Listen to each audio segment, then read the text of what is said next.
ঈদ উপলক্ষে আমরা গৃহিণীরা সংসারে কখন কার কী প্রয়োজন, সংসারে কী করলে সংসারে জিনিসপত্র ভালো থাকবে, সংসারের কখন কোনটা লাগবে, আবার কখন কোন জিনিসটা ক্লিন করতে হবে, ঘরদোর কীভাবে পরিপাটি করতে হবে, কিভাবে সৌন্দর্য বজায় রাখা যাবে, আমরা গৃহিণীরা এসব নিয়েই ব্যস্ত থাকি।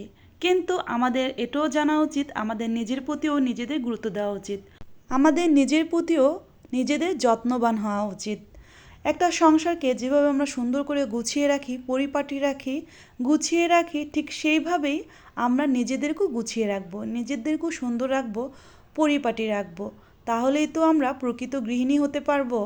হ্যালো এভরিওয়ান, আসসালামু আলাইকুম। আশা করি সবাই সুস্থ আছেন, ভালো আছেন। আমরাও ভালো আছি আলহামদুলিল্লাহ।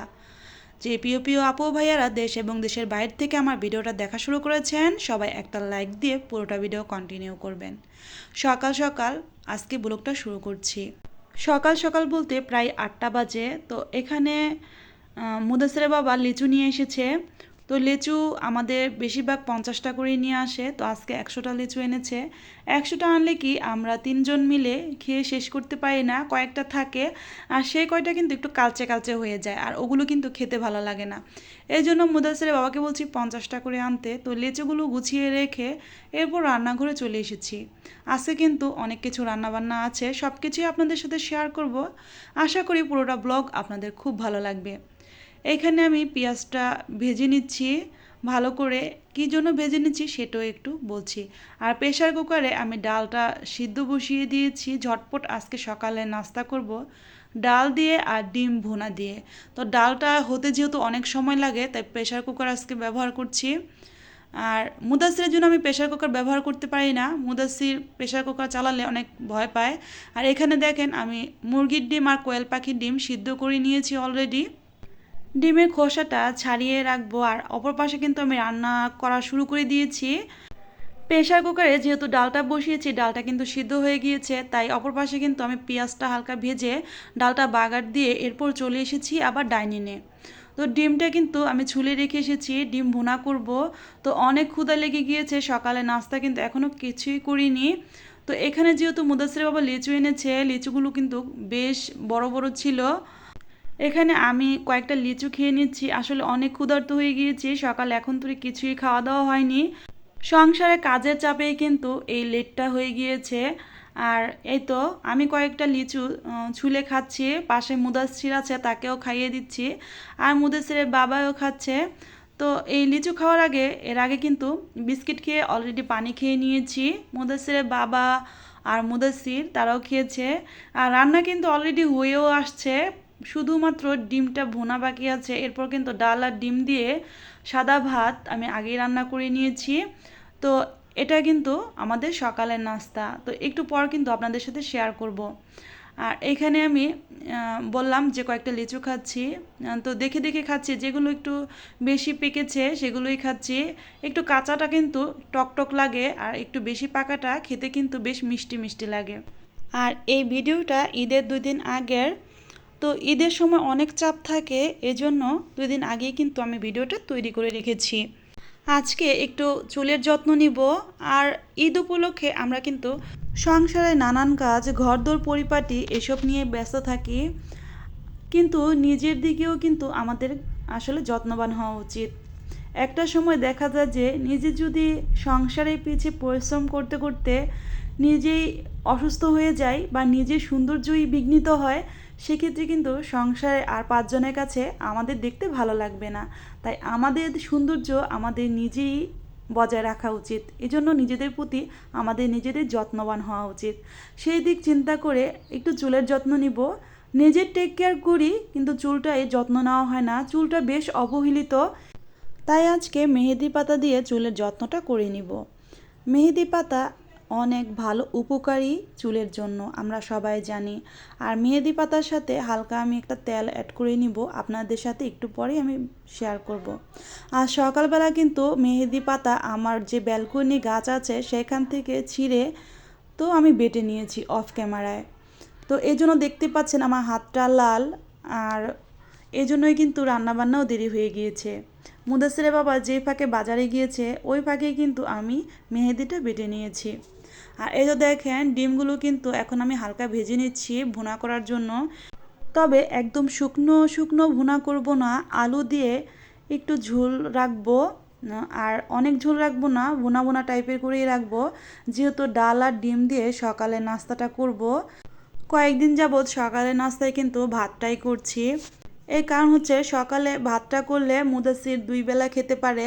আর দুপুরে রান্নাটা একটু দেরি হয়ে যাচ্ছে, কারণ সংসারে অনেক কাজের প্রেশার যাচ্ছে, যেহেতু একা হাতেই সমস্ত কাজগুলো আমি সামলিয়ে নিই এই জন্য। আর এই তো ডিমটা ভেজে এখন কিন্তু দিয়ে দিলাম। এখন কিছুক্ষণ রান্না করে নিব। আলুটা সিদ্ধ হওয়া আর ঝোলটা একটু কমে যাওয়া পর্যন্ত কিন্তু এই ডিমটা আমি রান্না করে নিব। ডাল আর ভাত অলরেডি হয়ে গিয়েছে। তো আমি কিন্তু অনেক ঝটপট করার চেষ্টা করছি, কারণ মুদাসিরের বাবার অনেক ক্ষুধা লেগে গিয়েছে। আর এটা হচ্ছে মসুরের পাতলা ডাল, ডালটা কিন্তু হয়ে গিয়েছে। আর এই তো ডিমটা হয়ে যাওয়া পর্যন্ত কিন্তু অপেক্ষা করছি। তো ভিডিওর এই পর্যায়ে এসে আমার প্রিয় প্রিয় আপু ভাইয়াদের কাছে আমার সে প্রতিদিনের একটাই কথা, আমার কথায় ও কাজে যদি কোনো ভুল ত্রুটি হয়ে থাকে প্লিজ ক্ষমা সুন্দর দৃষ্টিতে দেখবেন। আর এই ভিডিওটা যেহেতু ঈদের 2 দিন আগে, আর ঈদের 2 দিন আগে থেকে কিন্তু প্রচুর বৃষ্টি হচ্ছিল। আর বৃষ্টি কি বলবো, এই রোদ এই বৃষ্টি, আর একদিন কিন্তু পুরো রোদই ওঠেনি। তো সেই পর্যায়ে কিন্তু ঘরে থেকেই সকল কাজকর্ম খাওয়া দাওয়া হচ্ছে, বাইরে যাওয়াই যাচ্ছে না। আর এই তো দেখেন সকালের খাবার, মুদাসিরের বাবাকে ভাত দিয়েছি, এখানে ডিম নিয়েছি আর ডাল। তো যেহেতু মুদাসিরের বাবা ভাত খাবে, তো এখানে কিন্তু মুদাসির তার বাবাকে ডিম উঠিয়ে দিচ্ছে। সে কিন্তু সব কাজের আগে সে নিজের কাজ করা চাই, তাকে একটু কাজ করতেই হবে। আর মুদাসিরের বাবা এখন ভাতটা খেয়ে নিবে। ঈদের 2-3 দিন আগে থেকে কিন্তু প্রচুর বৃষ্টিপাত হচ্ছিল। আর আমাদের এখানে কিন্তু বৃষ্টির জন্য কারেন্ট একদম গিয়ে বসে থাকে, কারেন্টই আসে না। আর এই তো আমি কিন্তু সকালে মেহেদিটা অলরেডি বেটে রেখেছিলাম, এখন কিন্তু চুলে লাগিয়ে নিব। তো শুধু এখানে মেহেদিটা বেটেছি, সাথে কিন্তু একটু প্যারাশুট নারকেল তেল দিয়ে দিব। আর এভাবে দিলে কিন্তু চুলটা বেশ ঝলমলে হয়ে যায় ধোয়ার পর। আর মেহেদি পাতার গুণাগুণের তো কোনো শেষ নেই চুলের জন্য, সেটা আমরা সবাই জানি। মেহেদি পাতা আসলে চুলের গোড়া মজবুত রাখে আর চুলকে বেশ সুন্দর রাখে। চুলে দিলে বেশ একটা বাউন্সি ভাব আসে। মেহেদি পাতার সাথে যদি মেথি বাটা দিয়ে দেওয়া যায়, সাথে আরও অনেক কিছু দিয়ে কিন্তু ব্যবহার করা যায়। কিন্তু একদম অনেক ঝামেলায় না গিয়ে সিম্পলের মধ্যেই কিন্তু নিজের চুলের কেয়ার করার চেষ্টা করলাম। তো আপনারা চাইলেও কিন্তু এভাবে করতে পারেন। তবে মেহেদি পাতা সবসময় মানে মাসে অন্তত একবার ব্যবহার করা ভালো, এতে করে চুলটা কিন্তু বেশ ভালো থাকে। আর যাদের হাতে সময় আছে তারা মাসে 2বার করে ব্যবহার করবেন, এতে করে খুব ভালো থাকে চুল। আর এই তো দেখেন আমি কিন্তু এখানে পোলাও রান্না করেছি দুপুরের জন্য অফ ক্যামেরায়, সেগুলো আপনাদের সাথে শেয়ার করলাম না। এখানে রোস্টও রান্না প্রায় হয়ে গিয়েছে, এটা হচ্ছে আমার দুপুরের রান্না। এগুলো আর অতটা আপনাদের সাথে শেয়ার করার সুযোগ পেলাম না। তো রোস্টটা যেহেতু হয়ে গিয়েছে, এখানে আমি কিছু পেস্তা বাদাম দিয়ে দিব।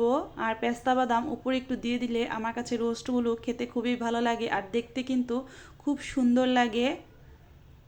এই তো দেখতেই পাচ্ছেন, যেহেতু অনেক বৃষ্টি পড়ছিল এজন্য রোস্ট বৃষ্টির জন্য বৃষ্টির মধ্যে এই ধরনের খাবারগুলো খেতে কিন্তু খুবই ভালো লাগে।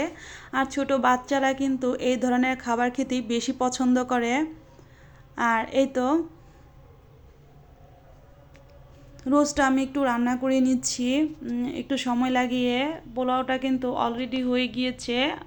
এই তো দেখেন রোস্টটাও রান্না হয়ে গিয়েছে। এখন কিছু কাঠবাদাম মাঝখানে আমি ফালি করে দিয়ে দিলাম, একদম কুচি কুচি করে নিই। এভাবে কিন্তু 2 ফালি করে দিলে দেখতে খুবই সুন্দর লাগে।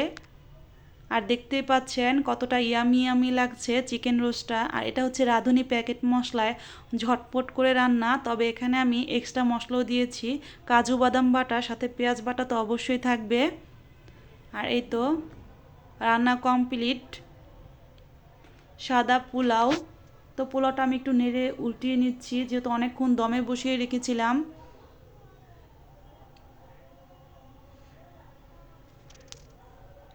এই তো জানি না আমার আপুদের ঈদ কেমন কাটছে এই বৃষ্টির মধ্যে। এটা যেহেতু আগে আমি ভয়েস ওভার করে রাখছি, এটা হচ্ছে ঈদের পরে আমি এই ভিডিওটা আপনাদেরকে দিব, আর সেটাই কিন্তু দিয়েছি। আর ঈদের সময় ঈদের দিনের ভিডিওগুলো কিন্তু দেওয়ার চেষ্টা করব সময় সুযোগ মতো। ঈদের আগের দিন আর ঈদের দিন বাসায় অনেক মেহমান থাকে, আর এই মেহমান থাকার কারণে কিন্তু ভিডিওতে ভয়েস ওভার করা বেশ কষ্টদায়ক হয়ে যায়। তো এসব কথা চিন্তা করেই কিন্তু আমি ভিডিওটা ভয়েস ওভার করেছি। আর এই তো রান্নাবান্না হয়ে গিয়েছে। এদিকে আমার শ্বশুর বাড়ি থেকে আম নিয়ে এসেছে। তো মুদাসিরের দাদার বাড়ি, মুদাসিরের জন্য এই দেখেন গাছ পাকা আম, গাছ ঝাঁকি দিয়ে এই আমগুলো পেরে এনেছে। আরও আম আনতে চেয়েছিল, যেহেতু আমগুলো বেশ ছোট। অনেক বড় একটা আম গাছ, বিশাল আকৃতির, কিন্তু আম হয় এই তো দেখেন লেচুর মতো ছোট ছোট। আর যেহেতু গাছের জিনিস, যাই হোক, খুব ভালো লাগছিল আমার কাছে। গাছের আমের স্বাদই কিন্তু আলাদা। তো আমি আমগুলো দেখছিলাম, কয়েকটা কিন্তু একটু রং তোলা আছে, মানে রং উঠেছে, আর বেশিরভাগই কিন্তু একদম পাকা তুলতুলা, মানে একদম নরম হয়ে গিয়েছে।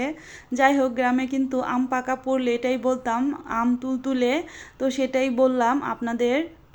তো আজকের ব্লগটা আপনাদের কাছে কেমন লাগলো অবশ্যই কমেন্টে জানাবেন কিন্তু প্রিয় প্রিয় আপু ও ভাইয়ারা। তো এখন একটা আম আমি খেয়ে দেখাচ্ছি আসলে আমগুলো কেমন। গাছটা অনেক বড় কিন্তু আম এত ছোট ছোট হয়। এই তো দেখেন, আমটা ধুয়ে এখন আমি একটু খেয়ে দেখাবো আপনাদের যে ভিতরে আমটার কালার কেমন। তো এই তো দেখেন আমি একটু খেয়ে দেখালাম, একদম পাকা, কিন্তু আমের ভিতর অনেক আঁশ আর ছোট। যেহেতু ঢাকা শহরের মধ্যে এই আম গাছটা, আর আম হয়েছে, ঢাকা শহরের গাছের আম কিন্তু বড় হতে চায় না। যাই হোক, মজা করে বললাম, কেউ কিছু মনে করবেন না। ভিডিও শেষ পর্যায়ে চলে এসেছি। সবাই ভালো থাকবেন, সুস্থ থাকবেন, 5 ওয়াক্ত নামাজ আদায় করবেন, আমাদের জন্য দোয়া করবেন, আমরাও আপনাদের জন্য অনেক অনেক দোয়া করব। আসসালামু আলাইকুম, আল্লাহ হাফিজ। আল্লাহ যদি সুস্থ রাখে, ভালো রাখে, আগামী নতুন কোনো ভিডিওতে আপনাদের সামনে হাজির হব। আপনারা পাশেই থাকবেন।